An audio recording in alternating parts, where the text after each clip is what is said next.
Hey everybody, welcome to the Morning Devo with Bo O. Hope you guys are well. And if you don't know, Devo means devotion. If you've ever wondered, hey, what is the Devo all about, Bo?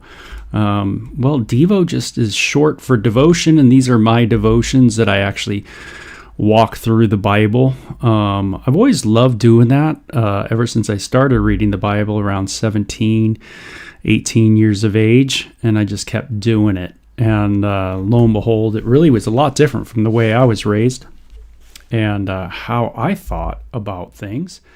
The Bible is just not a book that I got into. So anyway, glad you can join me. Matthew 22 today. It is June 25th. I am going to be finishing Matthew pretty soon, Monday through Friday. I go make everything live, my devotions live, and that's what these are really, is my devotion times, just getting in the Word in the morning, and I just air them and love to do that.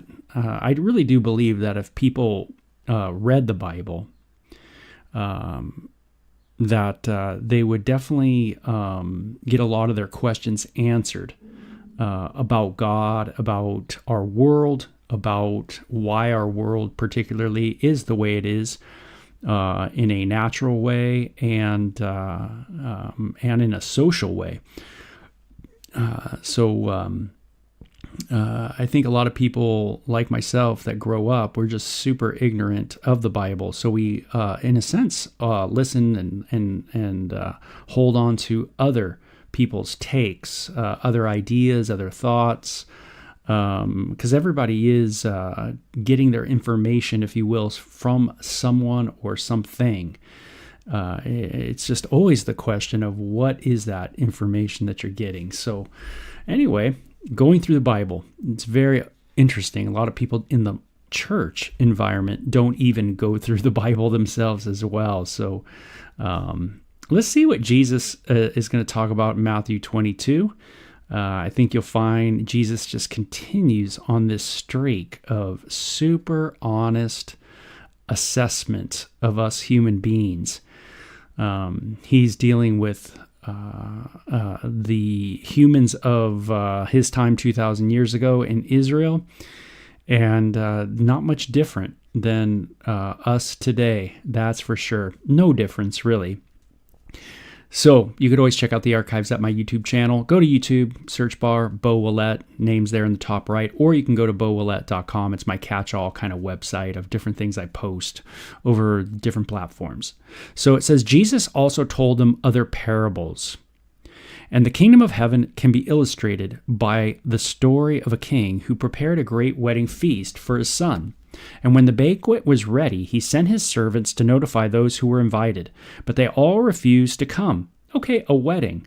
The son is going to get married. How cool is that, right? And people are invited, and they're all notified. But it's interesting, they refused to come. You obviously would think that they would be friendly or friends of the bridegroom. And that there was some kind of relationship developed at some point. But for some reason, those that were invited chose not to come. So he sent other servants to tell them, the feast has been prepared. The bulls and fatted calves have been killed, and everything is ready. Come to the banquet. But the guest he had invited ignored them and went their own way, one to his farm, another to his business. Others seized his messengers and insulted them and killed them. Okay, so he invites another crew, other servants, and he tells them the same thing. Hey, come on to the wedding. But this time we're given a little more detail that these people that were invited tend to get caught up in their businesses, right? They get caught up in money. They get caught up in this, and they get caught up in that. And they forget to really the main thing. And Jesus keeps driving this point home, too, that you human beings get caught up in all kinds of wonderful activities. You fight for social justice. You fight for this. You fight for that. You do this. You get caught up in your businesses and all this stuff, but yet you forget the main thing, right? And Jesus is indicating that he is the main thing. He is the chief cornerstone. Now remember, in Israel, you're not to have any other idols, worship no other gods. You can see how they are blown away at the audacity of Jesus. Jesus is claiming that he is the linchpin, that he is the chief cornerstone, that he is the one they need to make a decision on. Not just him, but the entire world. And that Jesus can give the kingdom to whomever. The kingdom of God. Mind blower. These people are absolutely stunned. And yet he keeps rebuking them and telling them that you should have known. It has been written about all in your books. What that means is that if you don't understand why Jesus came or what he's talking about or what he's doing and how he's speaking and why he rose from the dead or why he died for the sins of the world or why he's making the claims he's claiming, it's because you haven't read the books. You haven't read from Genesis on. People get too caught up in their stuff. Oh, I think this is more important. More important than eternity? More important than learning about if there is an eternity?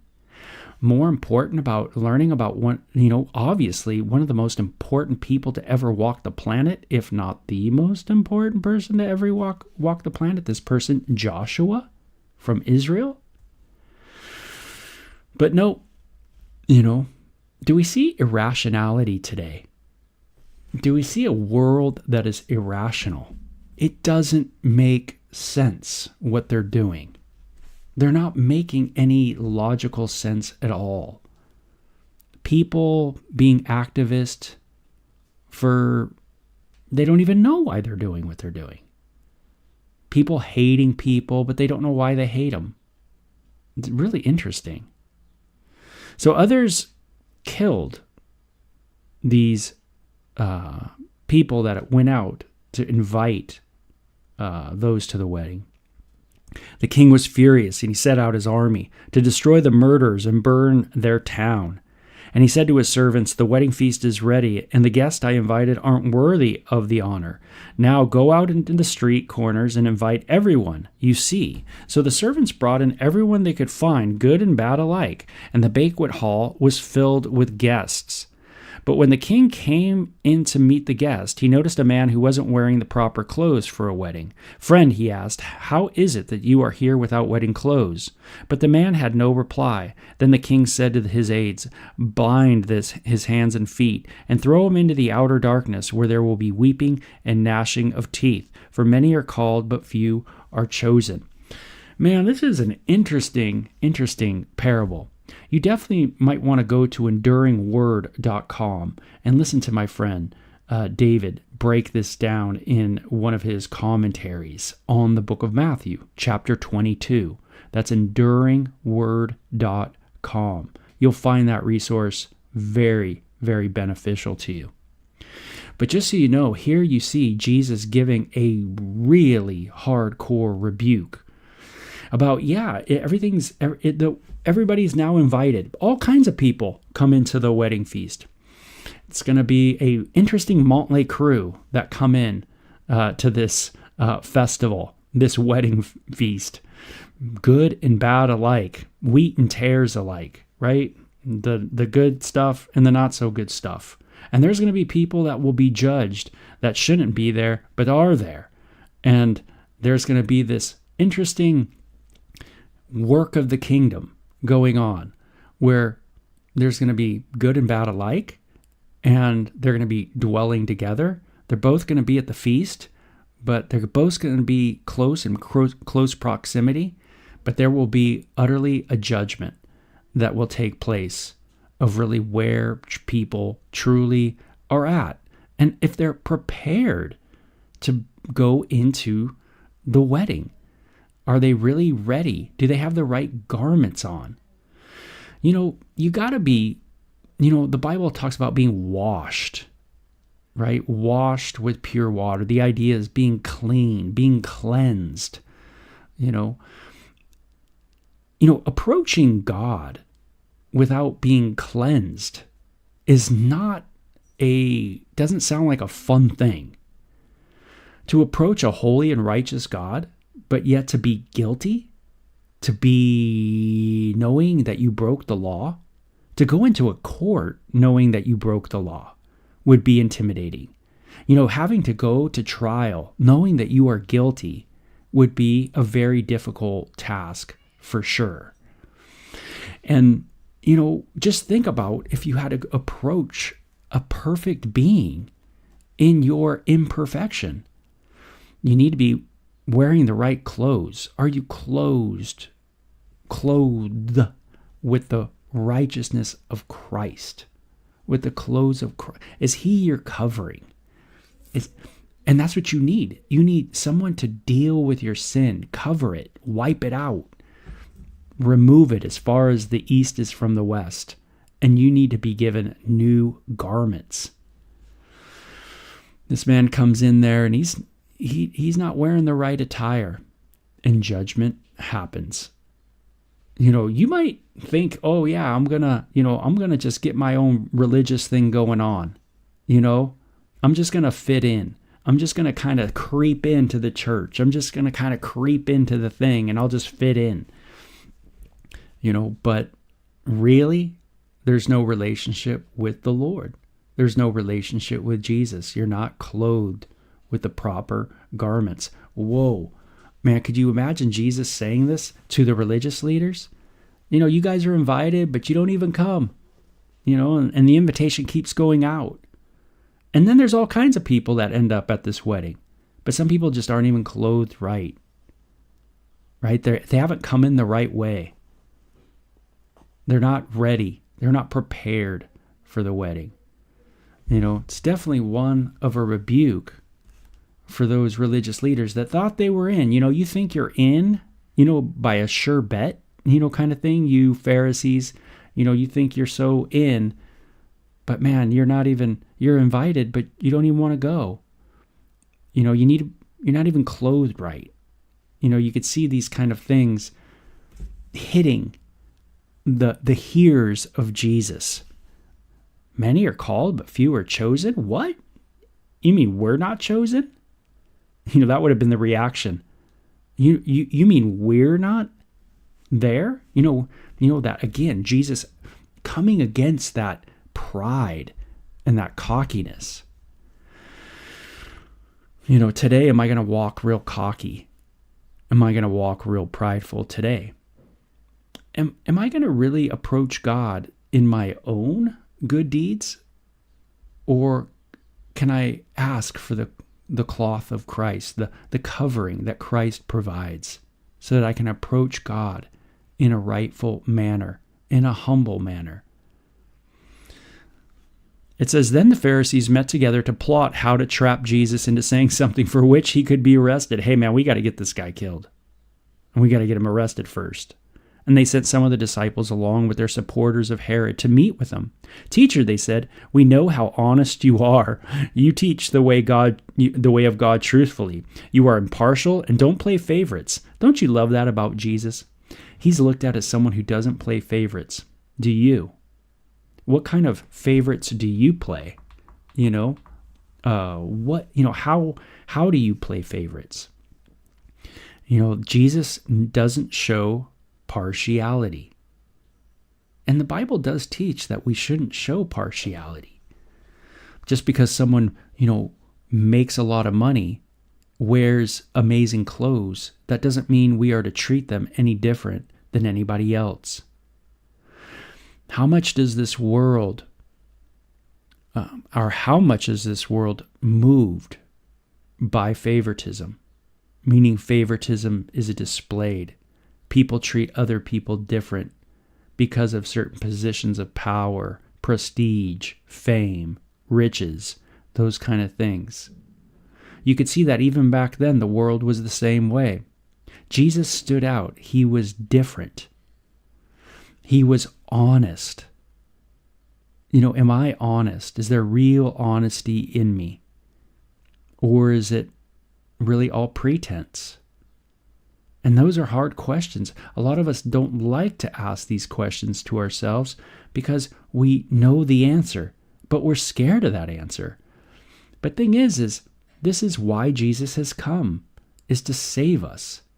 and to do a work within us, to help us, to give us a new life, a resurrected life. And he says, now tell us what you think about this. Is it right to pay taxes to Caesar or not? And Jesus knew their evil motives. You hypocrites, he said, why are you trying to trap me? Here, show me the coin used for the tax. And when they handed him a Roman coin, he asked whose picture and title are stamped on it. Now, once again, Jesus talks to people that aren't sincere.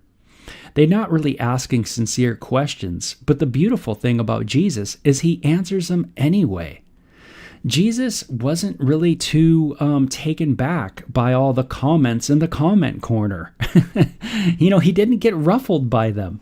He just answered. He just answered in wisdom, in a right way. And I love that. Sometimes we are to answer a person according to his folly, lest he think he knows something, right? Unless he think too highly of himself, that we are to answer that person according to his folly. And then sometimes we're not to answer a person according to his folly, lest we be like him.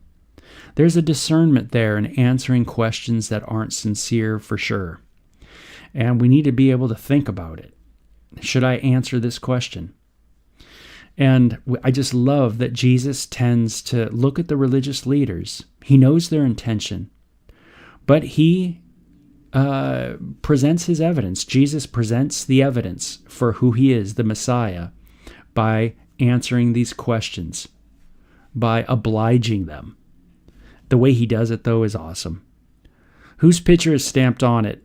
Caesar's, they replied. Well then, give to Caesar what belongs to Caesar, and give to God what belongs to God.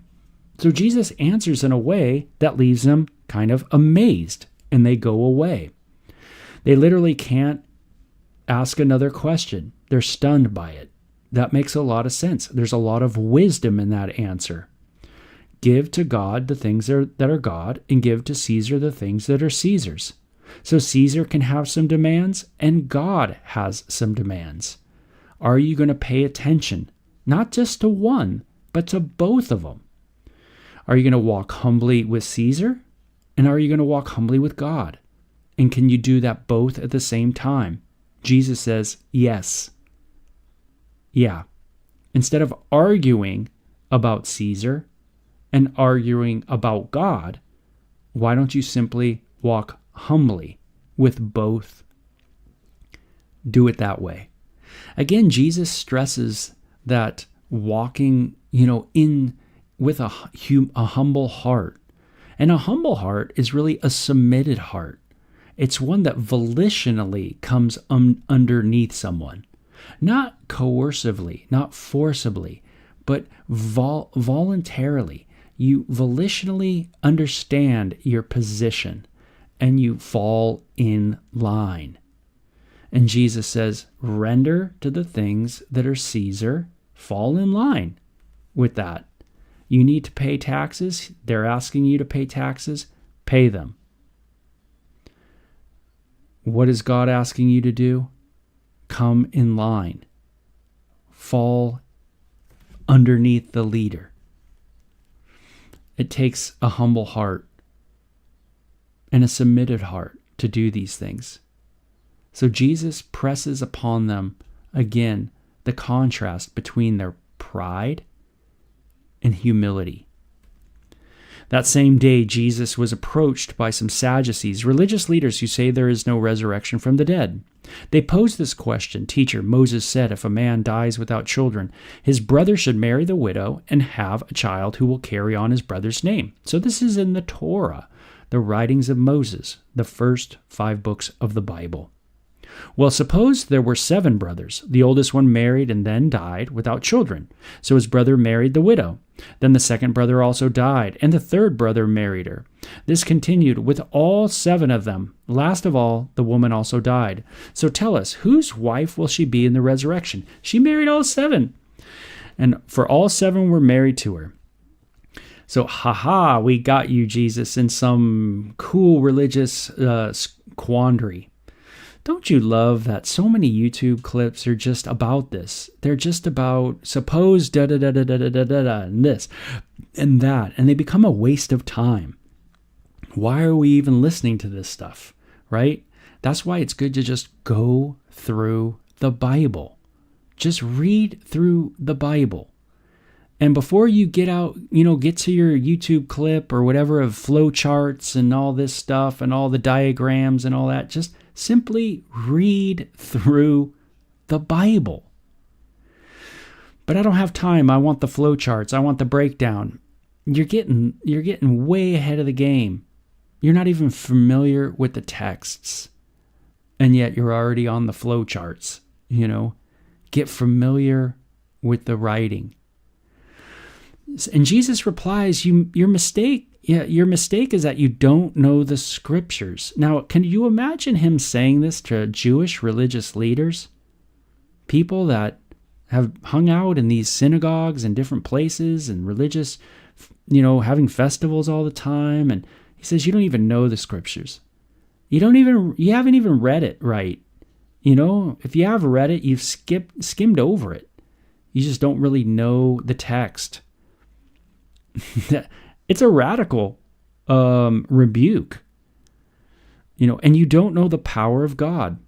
So you don't know the scriptures and you don't know the power of God. Now, it's interesting what he says here about the scriptures and about the power of God.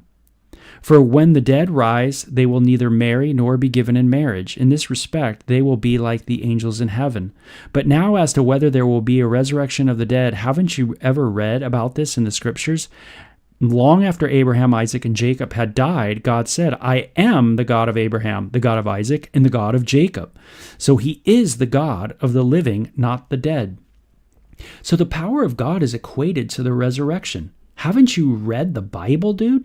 Don't you know that God said, I am, meaning I am presently the God of Abraham, Isaac, and Jacob, even though the God, Abraham, Isaac, and Jacob are dead. They're not on the planet, but I am their God even today, meaning they're still alive. Not on the planet, but they are living before me. There is a resurrection, a power of God. It's amazing that the end times, there's a Bible passage in the book of Timothy that says in the latter days, there will be people that have a veneer of godliness, but they will deny its power. They will deny God's ability to do mighty works, God's ability to resurrect. The Sadducees were like the Jewish equivalent of this. Yeah, they believed certain part of the scriptures, but they didn't believe in the resurrection, that God had the power to raise the dead. It's the Christian, it would be the equivalent today would be the Christian who, yeah, they believe in maybe some of the facts of Christianity, but they don't believe in a God who is powerful to do the miraculous, to do the unbelievable, right? To do the things like literally raise Jesus from the dead, or to change your life, or to raise you from the dead, or to heal, or to do, it's the Christian who's like, oh yeah, I just don't believe God heals today. Or I don't believe God can raise the dead, but I do believe in Jesus. Or I don't believe, it's that person. Jesus says, well, you haven't obviously read the scriptures and you don't believe in the power of God. I don't want to be that person who doesn't believe in the power of God. Could God heal me? Absolutely. Right now? Absolutely. Can he heal you? Absolutely. Does he have the power to do so? Absolutely. I'm going to trust that. And he has the power to raise you from the dead and give you a new body and give you new eyes and give you new ears and give you a new leg and give you new kidneys, whatever it is you need. God is able. He is the creator of the heavens and the earth. And yet these people didn't read the scriptures to understand that the details that God says, I am the God of Abraham, Isaac, and Jacob. I am. They are living before me. God raises. God, is able to conquer death. I wonder if Jesus would have that same conversation in our churches today. Hey, you guys haven't read the scripture. Haven't you read about Elijah? Falling on that person and them being healed. Haven't you read? God has the power to do it. Trust in the Lord. Man, I love that. But now, as to whether there will be a resurrection of the dead, I already read that, verse 31. Okay, so when the crowds heard Jesus, they were astounded at his teaching. Man, I want to really believe today that God can do all things. He is able, more than able, to do much more than I could ever dream. You know, your kids, whatever the issues are, do you believe God has the power? But when the Pharisees heard that they had silenced the Sadducees with this reply, they met together to question him again. One of them, an expert in religious law, tried to trap him with this question. Now, what were these religious people doing when they weren't around Jesus? We get an insight. They were getting together and talking about Jesus. Do I get together with other people and talk about other people? Do I get together with other people and talk about and bag on other people, rip them apart, try to hate on them with other people? Do I have good hate fellowship? Hate fellowship? It's fellowship, but you're really just hating on other people. It's hate fellowship. Not good, but that's what they're doing. Hey, the Pharisees and Sadducees had their disagreements, but there's one thing they agreed on, and they had great hate fellowship about, and that was Jesus, how they could trap him. So they say, "Teacher, which is the most important commandment in the law of Moses?" Jesus replied, "You must love the Lord your God with all your heart, with all your soul, with all your mind. This is the first and greatest commandment. A second is equally important. Love your neighbor as yourself. The entire law and all the demands of the prophets are based on these two commandments. Love. Love God. Love your neighbor. Those are the greatest. Keep it simple, right? Let's just keep it simple." Then, surrounded by Pharisees, Jesus asked them a question. "Ooh, what do you think about the Messiah? Whose son is he?" They replied, "He is the son of David." And Jesus responded, "Then why does David, speaking under the inspiration of the Spirit," interesting, the Spirit spoke through David. Who? The Spirit. Who did? The Spirit. The Spirit of God. Is that God? Yeah, that's God. That's Spirit. Spirit of God. And it says, speaking through David, "Call the Messiah my Lord. For David said, 'The Lord said to my Lord, sit in the place of honor at my right hand until I humble your enemies beneath your feet.' Since David called the Messiah my Lord, how can the Messiah be his son?"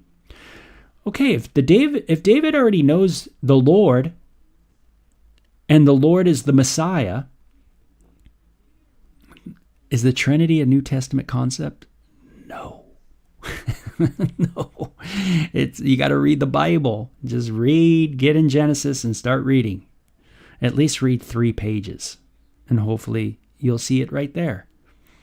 But what he says is King David talked about the Messiah, and that the Lord, Yahweh, says to the Messiah, "Sit in the place of honor at my right hand until I make your enemies beneath your feet." Read Psalm chapter 2 if you're interested.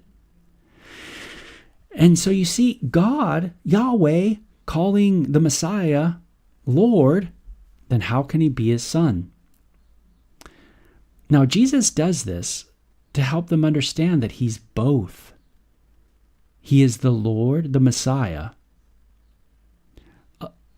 existed far before he was in the ancestry of King David, born of Mary, but yet is the Lord and is David's Lord, master, king. He is David's master and king.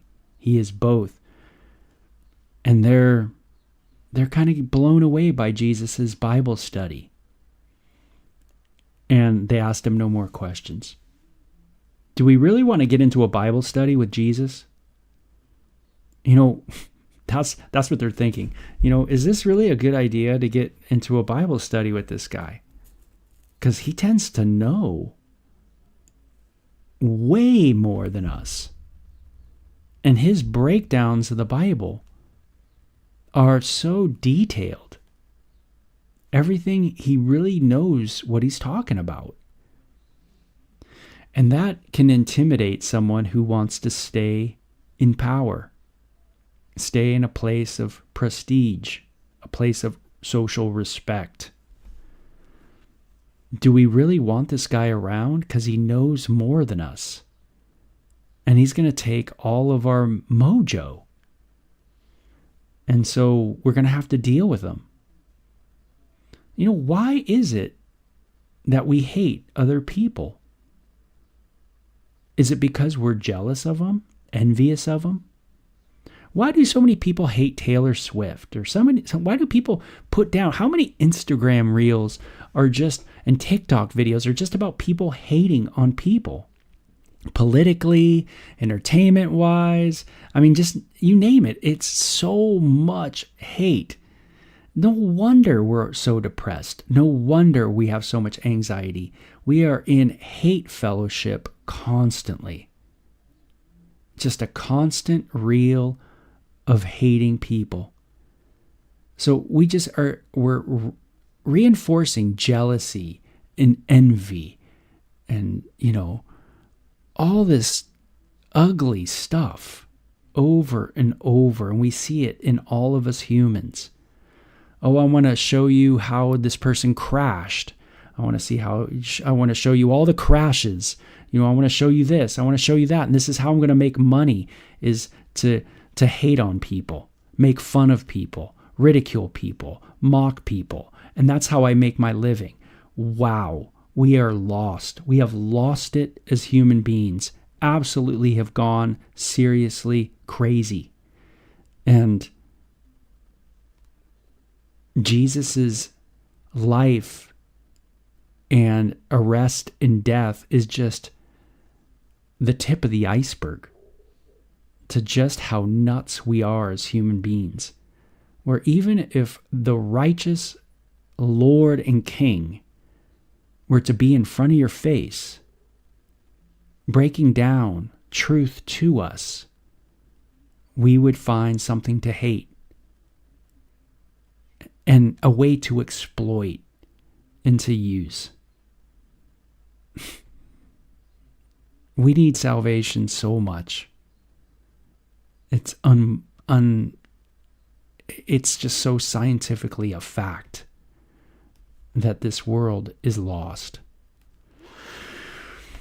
And the way Jesus answers is hopefully the way I can answer other people, where it's in a way that reveals their need for God. Do I answer people's questions that reveal the problem with humanity, including me? Not pointing people to look at them, but look at you. Look at us.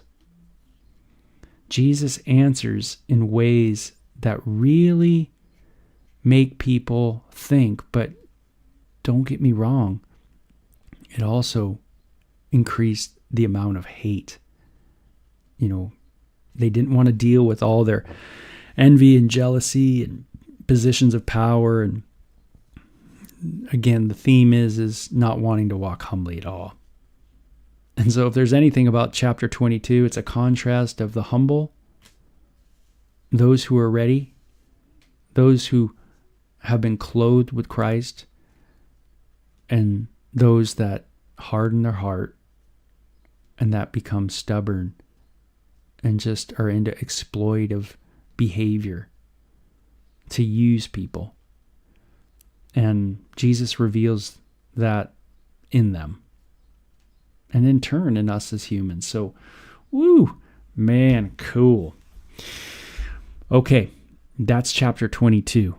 Chapter 23. Man, is he going to hit it hard. You thought 22, 21, and all these have been pretty hard against the religious leaders? Oh man, tomorrow will be a big one. So we will talk to you guys soon. Bye-bye.